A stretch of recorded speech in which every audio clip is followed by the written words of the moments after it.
It is August 9th, 2017. This is the Watchman News, and I'm Mike Callahan. I feel like it's important to get this breaking news out. This just broke on Sputnik.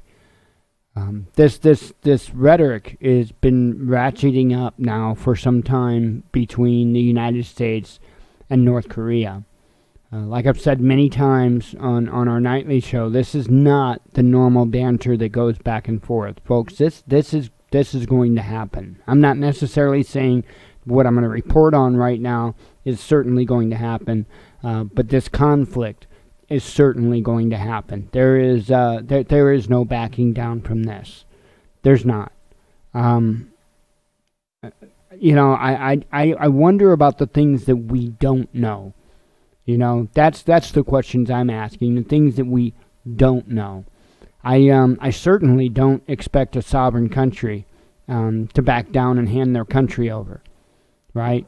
That's essentially what we're doing in Syria.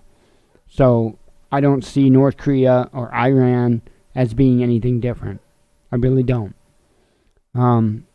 If somebody threatens you, you have the right to protect yourself. And I'm not standing up for North Korea, but what I'm saying is that, it was always just banter before. There are moves being made, okay? And I'm sure many, many moves that are being made that we are totally unaware of. However, over the course of the last 2 days, the language has definitely changed. This would amplify that. Just being reported by Sputnik, North Korea promises Guam strike plan for August. North Korean state-run media said Thursday that by mid-August, Pyongyang will have a plan to launch 4 intermediate-range missiles at the U.S. territory of Guam. The plan will then go for approval to leader Kim Jong-un. The report, carried by the Korean Central News Agency, cited General Kim Rak-yom, who commands the Korean People's Army's strategic force, the Hwasong-12 rockets to be launched by the KPA, the Korean People's Army, will cross the sky above Shimen, Hiroshima, Koichi prefectures of Japan, he said, according to the statement. They will fly 3,356.7 kilometers, that's 2,085.8 miles, for 1,065 seconds and hit the waters 30 to 40 kilometers away from Guam. This development is only the latest in an increasingly heated war of words between Pyongyang and Washington. On Tuesday, U.S. President Donald Trump threatened to unleash fire and fury against the North after it said it was considering Guam as a target. The Democratic People's Republic of Korea called Trump's statement a load of nonsense and declared that only absolute force can work on Trump, who they accuse of being bereft of reason. Pyongyang also said that America's frantic moves on the Korean peninsula will be reined by the action of North Korea's military. The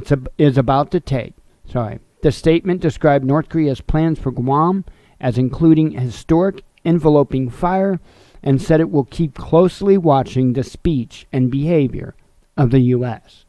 Well, that's certainly going to put us in trouble, huh? Earlier on Wednesday, U.S. Secretary of State James Mattis warned the North in a statement that they should cease any consideration of actions that would lead to the end of its regime and the destruction of its people. While our State Department is making every effort to resolve this global threat through diplomatic means, it must be noted that the combined Allied militaries now possess the most precise, rehearsed, and robust defensive and offensive capabilities on Earth. The DPRK's regime's actions will continue to be grossly overmatched by ours and would lose any arms race or conflict it initiates, he said. So really, they've tried to diplomatically fix this? I've got a suggestion. Leave them the hell alone. Right? I mean, if you leave them alone, guess what? They're going to stop. They're going to stop. They will. Leave them alone. Saber rattling between the U.S. and the DPRK has been escalating all year as the North has continued its ballistic missile and nuclear weapons activity despite sanctions and international rebuke. The most recent provocations came in July when the country tested 2 intercontinental ballistic missiles. Earlier this week, it was revealed that U.S. and Japanese intelligence agencies believe North Korea does have the capability to place a nuclear weapon on a ballistic missile. I said it earlier, the live part of the show. Folks, this is going to happen. I'm not saying necessarily a nuclear conflict. I don't know what's going to happen. This, depending on how it plays out, could have so many different ramifications and directions. And folks, it's going to happen in the blink of an eye. I can assure you that much, that it's going to be fast. The other countries aren't going to sit around and wait, right? China, Russia, Iran, they're not just going to sit around and do nothing if the United States strikes first. And it will happen fast. There won't be any diplomacy. There won't be any phone calls. There won't be any meetings and handshakes. There won't be any UN Security Council meetings. There will be nothing but death and destruction. All so they can play the bigger missile contest. It's insane.